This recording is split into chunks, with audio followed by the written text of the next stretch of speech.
Selamat pagi. Di sini kami dari kelompok terakhir mata kuliah keterampilan berpikir matematika, yaitu terdiri dari Aura Purwaningrum, Heni Rodiawati, Primayanti Hidayah, dan saya sendiri Wayanu Diarani. Di sini materi yang akan kita bahas adalah mengenai hubungan keselarasan atau ekivalen.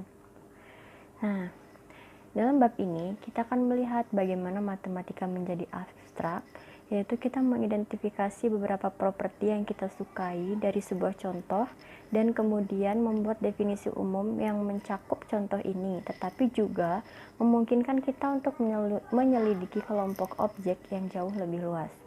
Nah, dalam bab 29, bab sebelumnya mengenai aritmatika modular, disampaikan bahwa dua angka setara jika mereka memiliki sisa yang sama pada pembagian oleh n. Sekarang kita akan mengabstraksi seluruh gagasan tentang apa artinya menjadi setara. Kami di sini menyebutnya dengan hubungan ekivalensi. Nah, sebagai contoh, setumpuk kartu remi standar kita dapat mengatakan bahwa dua kartu setara jika mereka memiliki jenis yang sama, atau kita dapat mengatakan bahwa mereka setara jika mereka memiliki nilai yang sama. Di sini hubungan-hubungannya di contoh 31.1, yang pertama, bilangan X berhubungan dengan Y jika X itu sama dengan Y. Yang kedua, integer X berhubungan dengan integer Y jika X itu sama dengan Y modulo N. Integer X berhubungan dengan integer Y jika X itu demikian sehingga Y. Orang A berhubungan dengan orang B jika A adalah saudara B. Bilangan real X berhubungan dengan bilangan real Y jika X itu kurang dari Y. Bilangan real X berhubungan dengan bilangan real Y jika XY atau X dikali dengan Y itu sama dengan 0. Kota X berhubungan dengan kota Y jika ada penerbangan dari X ke Y pada hari Minggu. Itulah hubungan-hubungan atau contoh pada 31.1. Selanjutnya mengenai definisi 31.2 yang berbunyi, misalkan X himpunan dan misalkan R himpunan bagian dari produk X cross X, kita katakan X berhubungan dengan Y oleh relasi R dan ditulis dengan X distribusi probabilitas Y jika XY anggota dari R. Sekian pemaparan dari saya, dilanjutkan kepada penyaji berikutnya. Terima kasih. Oke, baiklah, di sini saya akan menuliskan untuk materi selanjutnya, yaitu contoh 31.3. Misalkan kita memiliki himpunan X sama dengan Z dan menganggap relasi distribusi probabilitas menjadi bilangan bulat X berhubungan dengan bilangan bulat Y jika X sama dengan Y modulo N. Jadi misalnya jika N sama dengan 5, maka 2,7 anggota R dan 101,21 anggota R. Tetapi 3,4 bukan anggota R dan 101,20 bukan anggota R. Nah, perhatikan dalam definisi, R adalah relasinya bukan distribusi probabilitas. Namun, kita menggunakan referensi ke R dan berbicara tentang hubungan pada X. Nah, sebagian besar matematikawan berpikir tentang relasi sebagai subset. Untuk selanjutnya yaitu definisi 31.4, dikatakan bahwa suatu relasi distribusi probabilitas pada X disebut relasi ekivalensi jika tiga kondisi berikut berlaku. Nah, untuk kondisi yang pertama yaitu kondisi refleksif. X distribusi probabilitas X untuk semua X anggota X. Nah, untuk yang kedua, kondisi simetris. X distribusi probabilitas Y jika Y distribusi probabilitas X untuk semua X, Y anggota X. Nah, untuk kondisi yang ketiga, yaitu transitif. X distribusi probabilitas Y dan Y distribusi probabilitas Z mengimplikasikan bahwa X distribusi probabilitas Z untuk semua X, Y, Z anggota X.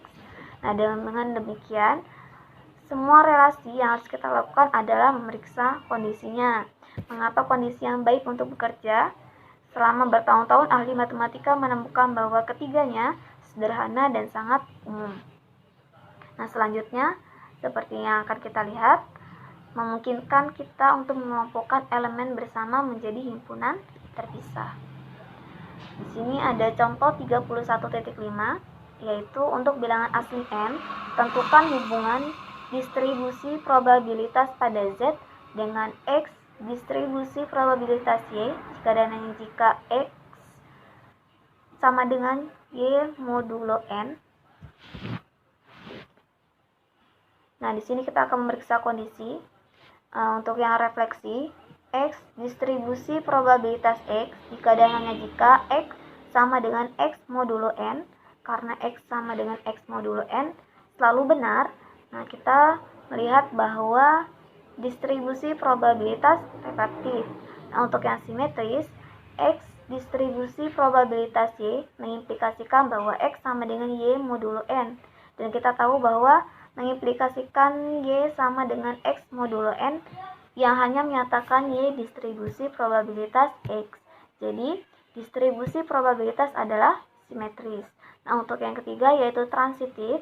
Misalkan X distribusi probabilitas Y dan Y distribusi probabilitas Z, maka kita memiliki X sama dengan Y modulo N dan Y sama dengan Z modulo N.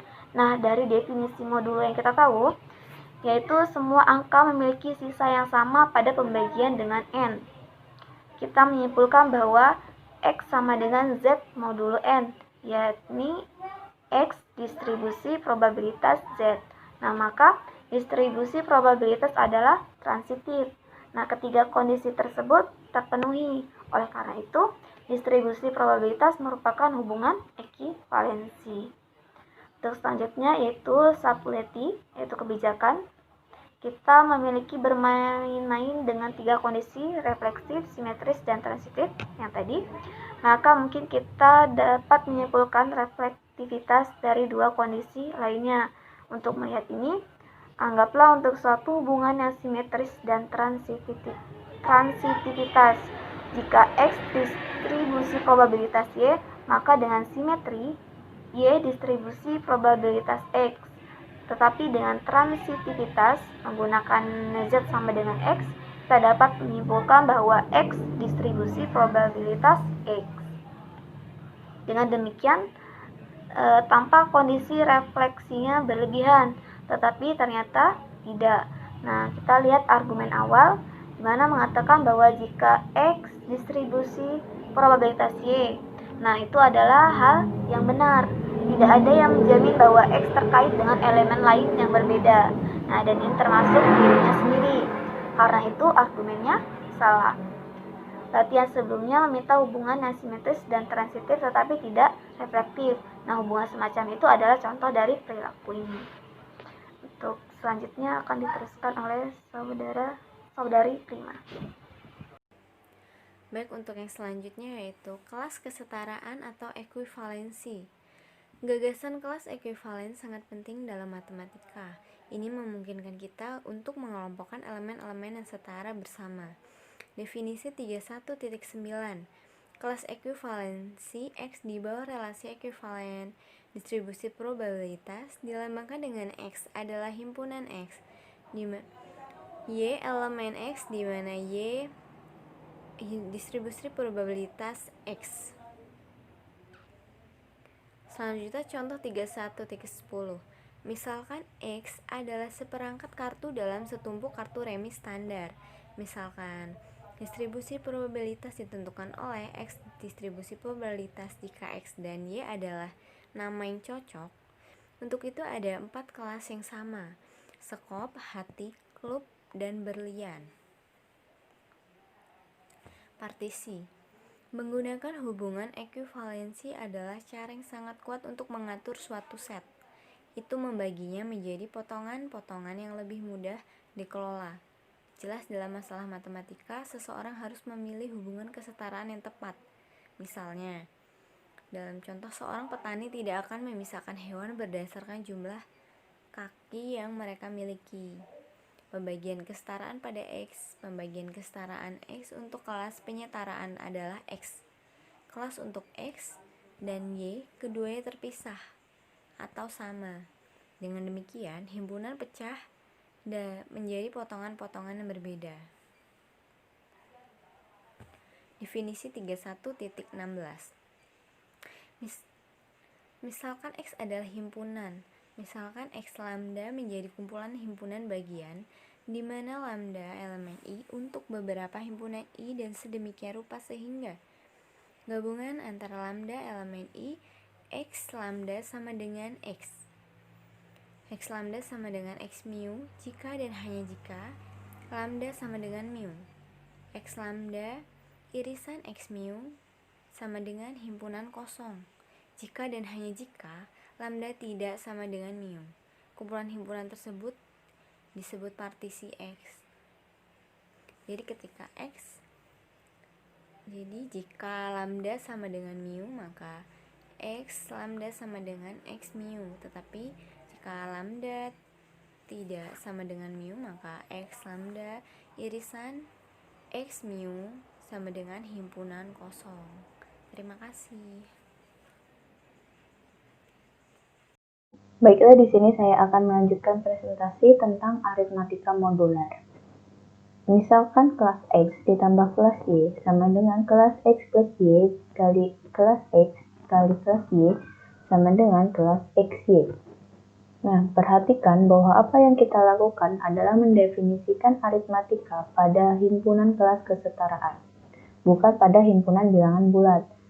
Nah, kami mengatakan bahwa kami mengkalikan kelas ekuivalensi X dan Y dengan mendefinisikan produk menjadi kelas ekuivalensi XY. Contoh 31.19. Dalam Z7, kita memiliki 3 dikali 5 sama dengan kelas 3 dikali 5 sama dengan kelas 15. 15 modulo 7 sama dengan 1.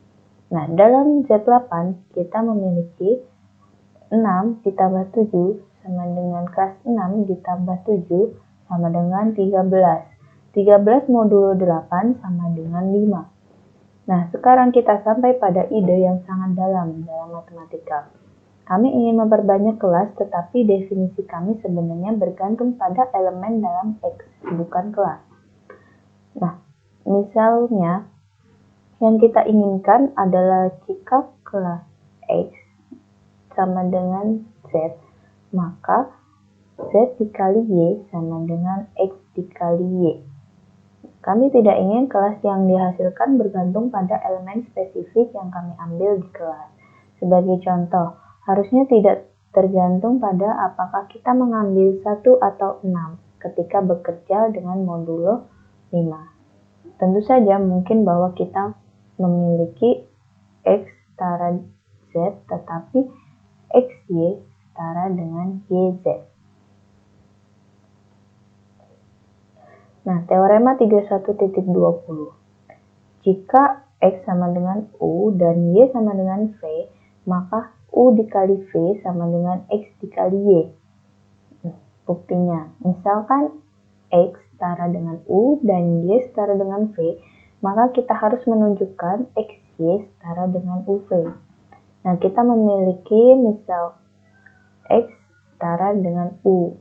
Nah, misalkan X sama dengan K1N ditambah U untuk beberapa K1 elemen Z oleh definisi. Dan juga Y setara dengan V. Misalkan Y sama dengan K2N plus V untuk beberapa K2 elemen Z. Nah, kemudian kita punya XY sama dengan K1N plus U dikali dengan K2N plus V. Nah, kita kalikan menjadi K1K2N kuadrat ditambah K1NV ditambah UK2N ditambah UV. Nah, dari 3 itu kita keluarkan N-nya jadi K1K2N ditambah K1V plus K2U dikali N plus UV. Jadi, XY setara UV.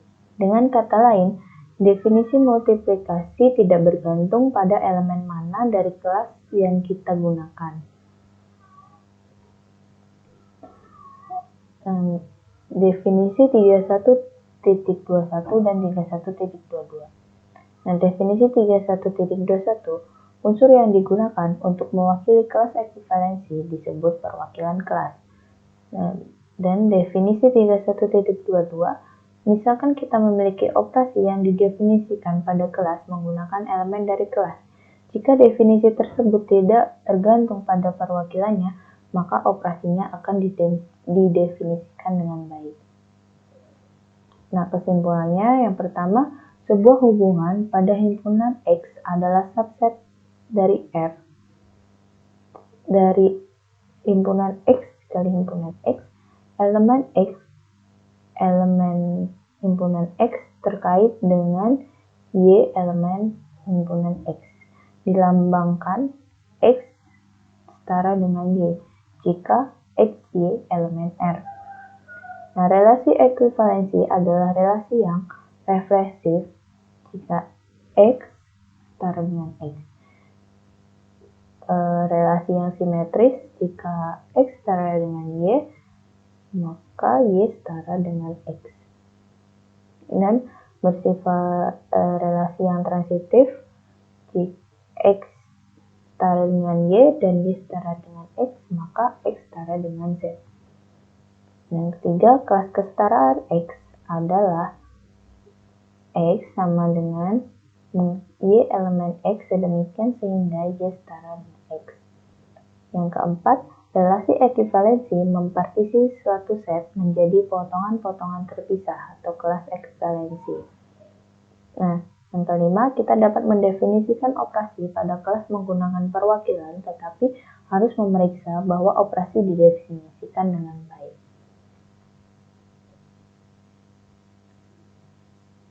Baiklah, itu tadi presentasi dari kelompok kami. Jika ada pertanyaan, kita lanjutkan di Google Class. Terima kasih.